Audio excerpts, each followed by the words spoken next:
Todo empezó con un mensaje en WhatsApp y terminó en un lugar del que nadie vuelve siendo el mismo. Si estás escuchando esto, no es por casualidad. Es porque esta historia tenía que encontrarte. Me prometieron sanación, me hablaron de fe, de propósito, de un viaje capaz de cambiar mi vida. Y durante días, eso fue exactamente lo que creí. Pero hay algo que nadie te dice sobre ciertos viajes espirituales. No todos los que llegan lo hacen por decisión propia. Algunos son guiados, otros son elegidos. Déjame preguntarte algo. ¿Responderías un mensaje de un desconocido si sintieras que entiende exactamente lo que estás viviendo? ¿Viajarías solo, lejos de todo, si te prometieran curar ese vacío que nadie más ve? Porque eso fue lo que hice yo, y fue el error que lo cambió todo. Antes de continuar, suscríbete, porque aquí no vas a escuchar historias normales. Vas a escuchar confesiones que otros no se atreven a contar. Relatos que te van a hacer ver el mundo con otros ojos y entender peligros que nadie te explica. Esto no es turismo, no es religión y definitivamente no es lo que parece. Quédate hasta el final, porque lo que ocurrió en Haití no debería salir a la luz. No sé en qué momento una conversación inocente se convirtió en la puerta de entrada al peor error de mi vida. A veces vuelvo a ese primer mensaje y todavía me cuesta creer que todo comenzara ahí. En WhatsApp, un número desconocido, una foto borrosa, un texto corto, casi inofensivo. Si de verdad buscas respuestas espirituales, en Haití todavía existen lugares donde el alma habla sin filtros. Yo vivía en España. Llevaba meses sintiendo un vacío raro, una especie de ruido interior que no me dejaba dormir. Por fuera todo parecía normal, pero por dentro cargaba un cansancio antiguo, como si la vida me hubiera dejado un deseo escondido que nunca aprendí a nombrar. Quería sentir algo auténtico, algo que me arrancara de la rutina, algo que me hiciera creer otra vez. Ese contacto decía conocer rutas de turismo religioso alejadas del circuito turístico común. Nada de playas, nada de resorts, nada de postales. Me hablaba de peregrinaciones nocturnas, de templos sin mapas, de ceremonias prohibidas a los curiosos. Y cuanto más extraño sonaba, más me atrapaba. Porque el misterio, cuando uno está roto, se parece demasiado a la esperanza. Durante semanas hablamos casi a diario. Nunca me llamaba por mi nombre completo. Siempre me decía, tú no llegaste a mí por casualidad. Y yo, que siempre me había burlado de esas frases, empecé a creerlo. Me enviaba audios de tambores lejanos, velas encendidas, voces rezando en un idioma que no entendía. Había algo hipnótico en todo eso, algo cálido, algo oscuro. Mis amigos me dijeron que estaba idealizando demasiado. Mi hermana me preguntó por qué quería viajar solo. Mi madre, sin saber nada, me soltó una frase que ahora me persigue. Hay viajes que no empiezan cuando compras el boleto, sino cuando dejas de reconocerte. No le respondí. Ya estaba demasiado adentro. Reservé el vuelo con una mezcla de ansiedad y fe. Madrid, escala, Caribe, Haití. Mientras imprimía los documentos, sentí por primera vez una punzada en el pecho. No era miedo todavía. Era algo peor. Intuición. Esa clase de aviso silencioso que uno decide ignorar porque ya se enamoró de la idea. El último audio que recibí antes de despegar decía, no vengas como turista. Ven como quien está listo para ver lo que otros no soportan. Y yo fui. Claro que fui. Ahora dime algo. ¿Tú habrías seguido hablando con ese número desconocido? ¿O lo habrías bloqueado desde el primer mensaje? Porque yo no lo bloqueé. Y ojalá esa hubiera sido mi única equivocación. Y eso no fue lo peor. Lo peor fue descubrir, al aterrizar, que nadie me estaba esperando como yo imaginaba. Y aún así decidí subir al coche. Cuando llegué a Haití, el aire me golpeó con una humedad espesa, casi viva. Era como entrar en un lugar donde el clima también observa. El aeropuerto estaba lleno de ruido. Miradas rápidas y maletas arrastrándose con urgencia. Busqué el cartel con mi nombre. No había ninguno. Solo encontré a un hombre delgado, con camisa blanca arrugada, sosteniendo un teléfono viejo. Me miró como si ya me conociera. No sonrió, no se presentó. Solo dijo, vienes por la ruta del espíritu. Y antes de que preguntara cómo sabía quién era, añadió algo que aún me eriza la piel. Llegaste más tarde de lo previsto. Subí al coche porque pensé que el miedo era parte del ritual. Así de manipulado estaba ya. Mientras avanzábamos por carreteras cada vez más estrechas, el hombre no dejaba de mirar el retrovisor. No hablábamos, solo sonaba una radio, lejana con cantos religiosos y una percusión grave que parecía marcar mi respiración. Tras casi 2 horas, entramos en una zona más apartada. No vi hoteles, no vi turistas. Nada se parecía a lo que imaginaba. Solo caminos de tierra, casas dispersas, sombras en las ventanas y pequeños altares junto al camino, con botellas, telas rojas y velas consumidas. Aquello no parecía una excursión, parecía una frontera. Me alojaron en una casa antigua, sobre piedra húmeda. La mujer que me recibió llevaba un rosario en una mano y una pulsera de cuentas en la otra. Esa mezcla me desconcertó. Me dijo que descansara, que esa noche no debía salir, que al amanecer me explicarían las normas. Las normas. Esa palabra me dejó helado. No pude dormir. Escuché pasos fuera de la habitación. Alguien susurraba.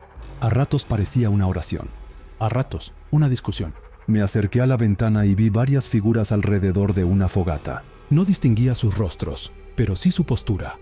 No estaban celebrando, estaban esperando. A la mañana siguiente conocí al hombre al que todos llamaban el guía. No era el del coche. Este era distinto, más elegante, más tranquilo. Tenía una voz suave, casi pastoral, y una forma de hablar que daba confianza. Me dijo que no había llegado como visitante, sino como invitado. Y hay una diferencia enorme entre ambas cosas. El visitante puede marcharse. El invitado, no siempre. Me habló de fe, de energía, de heridas familiares, de culpas heredadas. Tocó cada uno de mis puntos débiles con una precisión imposible.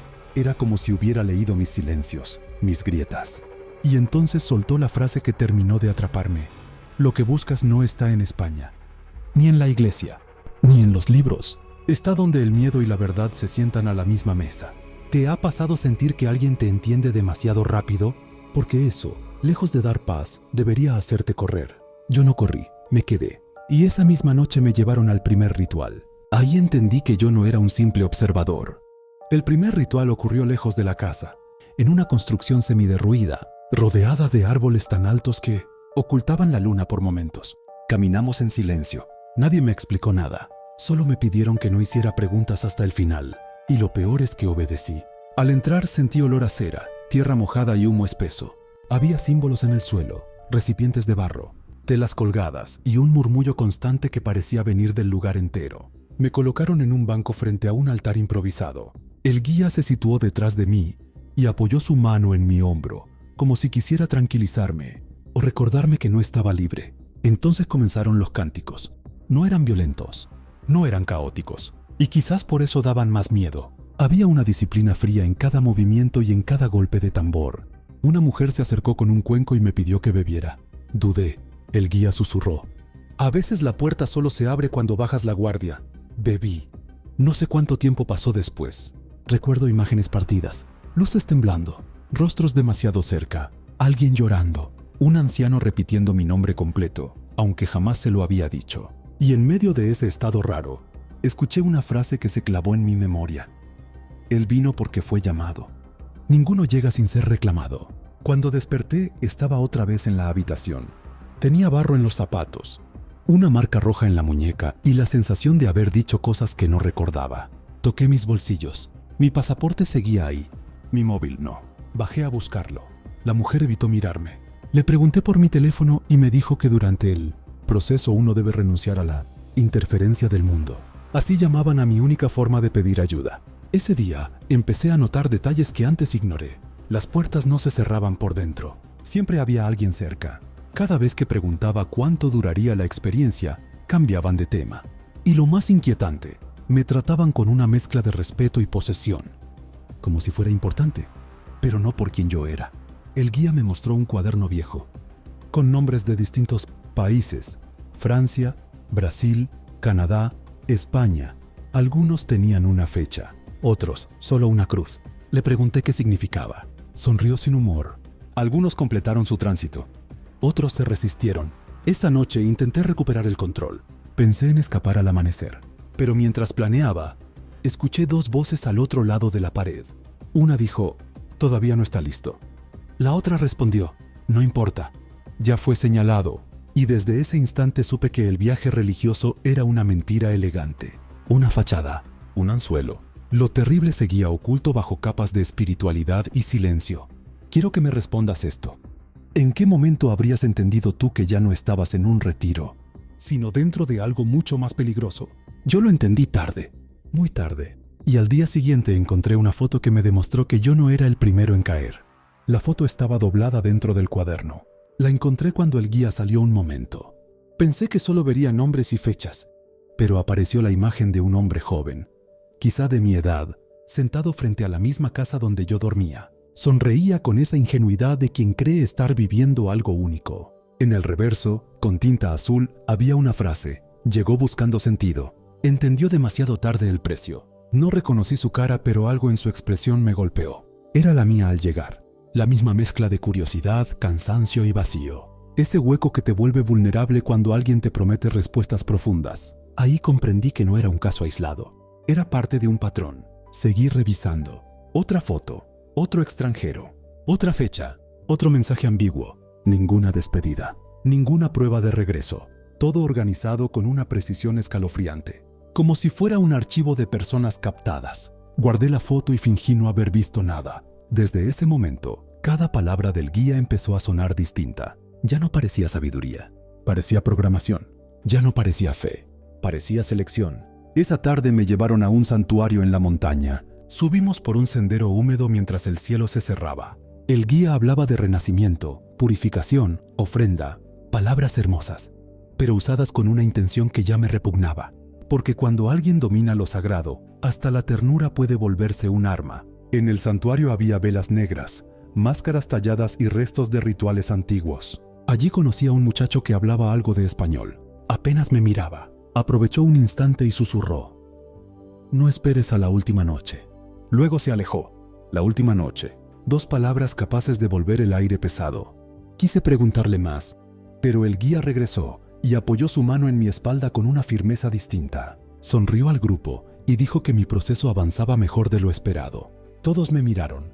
Ninguna sonrisa parecía real. Era como si observaran una cuenta regresiva. Al volver a la casa descubrí algo peor. Mi maleta había sido abierta. No faltaba ropa ni documentos. Faltaba el billete de regreso. Lo busqué por todas partes. Nada. Cuando reclamé, la mujer dijo con calma: quien cruza cierto umbral ya no piensa en volver. Aquella noche no cené. No por decisión, por miedo. Empecé a desconfiar de todo, del agua, de los gestos, del tono amable. Todo parecía parte de un mecanismo invisible que me empujaba hacia un lugar, del que nadie hablaba. Dime tú, ¿qué harías si descubres que no te retienen con cadenas, sino con símbolos, aislamiento y una fe deformada? Porque escapar de una puerta es fácil. Escapar de una red construida en tu mente, no tanto. Yo intenté prepararme, pero ellos también. Y la víspera de esa última noche, escuché mi nombre en una ceremonia privada a la que no debía asistir. No pensaba salir de la habitación, pero escuchar mi nombre cambió todo.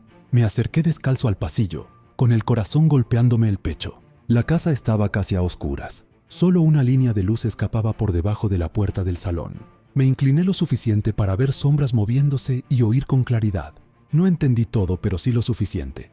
Hablaban de cierre, de tránsito, de alguien traído desde lejos porque cumplía ciertas señales. Uno dijo que yo había sido elegido desde el primer mensaje. Otro respondió que la llamada digital había sido la primera puerta. Ahí entendí que WhatsApp no fue casualidad. Fue el inicio de una cacería silenciosa. Luego mencionaron banquete, pero no como algo festivo, sino ceremonial. No lo explicaron. No hacía falta. El silencio que siguió lo dijo todo. Retrocedí y volví a la cama fingiendo dormir. Al poco rato, la mujer entró y dejó una vela encendida. Mañana comprenderás, murmuró. No sonaba cruel, sonaba convencida. Apenas amaneció, intenté huir. Salí por la parte trasera y corrí sin pensar entre barro y maleza. Escuchaba pasos detrás, gritos. En un momento vi a lo lejos el camino principal. Estaba cerca, o eso creí. Antes de alcanzarlo apareció el muchacho que me había advertido. Estaba herido, temblando. Me agarró del brazo. No vayas por ahí. Te están esperando. Señaló otro sendero. Si corres, corre ahora. Corrimos juntos hasta una estructura abandonada. Allí me confesó que él también llegó por promesas de sanación, que había otros antes, que algunos desaparecieron, que el grupo no se veía como criminal, sino como custodio de una entrega total, de la persona, del destino. Quise grabar algo, enviar ubicación, dejar rastro, pero no tenía móvil. No tenía nada, solo la foto, el miedo y una certeza insoportable. El muchacho me pidió que, si lograba salir, contara todo. Que no lo llamen turismo espiritual, que no lo llamen fe. Esa frase me rompió. Ahora te pregunto, ¿Cuántas personas caen porque alguien detecta su soledad, su deseo escondido, su necesidad de creer? Porque a veces la trampa no parece una amenaza, parece una promesa. Creí que aún tenía una oportunidad. Me equivocaba. Lo que ocurrió después no fue una persecución común. Fue el cierre de algo que habían preparado desde mucho antes de que yo llegara a Haití. Si estás escuchando esta confesión, es porque una parte de mí consiguió dejar rastro. No sé si llamarlo testimonio, advertencia o despedida. Solo sé que lo que voy a decir ahora es la verdad más difícil que me ha tocado nombrar. Nos encontraron antes del anochecer. No fue una captura violenta al estilo de las películas. Fue más frío, más preciso, más ritual. Nos rodearon en silencio, como si no necesitaran correr porque sabían que ya no había salida. Al muchacho se lo llevaron primero. No volví a verlo. A mí me condujeron de vuelta al santuario de la montaña, ese mismo lugar donde las velas parecían vigilar y las máscaras observaban, como testigos antiguos. Allí entendí por fin lo que significaba la última noche. No era una metáfora, no era una prueba simbólica, no era un teatro espiritual. Era el acto final de una secta que disfrazaba su hambre de ceremonia, que convertía a la víctima en ofrenda y a la ofrenda en consumación. Ellos no hablaban de matar, hablaban de incorporar, de absorber, de repartir la esencia del elegido entre los presentes, como si al deshacer a una persona pudieran adueñarse de su historia, de su fuerza, de su dolor y hasta de su fe. Y sí, eso fue lo que me esperaba. Yo fui el cierre de un rito. No me miraban como a un hombre, me miraban como a una entrega largamente preparada, como a alguien que ya había sido separado del mundo, vaciado de apoyo, arrancado de su idioma, de su tierra, de su regreso. España quedaba a una distancia imposible. Mi vida anterior ya no existía allí. Solo quedaba ese círculo.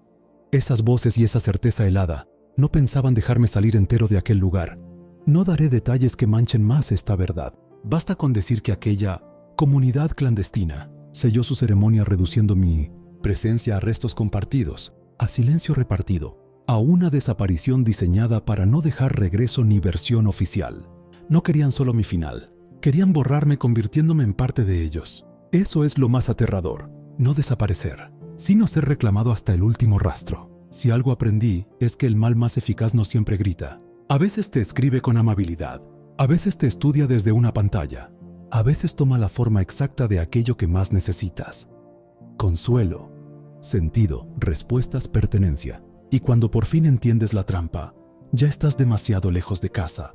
Así que dime en los comentarios y respóndelo de verdad. ¿Tú crees que el peligro entra en la vida con amenazas visibles? ¿O con promesas hechas a la medida de tu herida? Quiero leerte, porque esta historia no comenzó en un templo, no comenzó en una montaña, no comenzó en una ceremonia, comenzó en WhatsApp y terminó en Haití,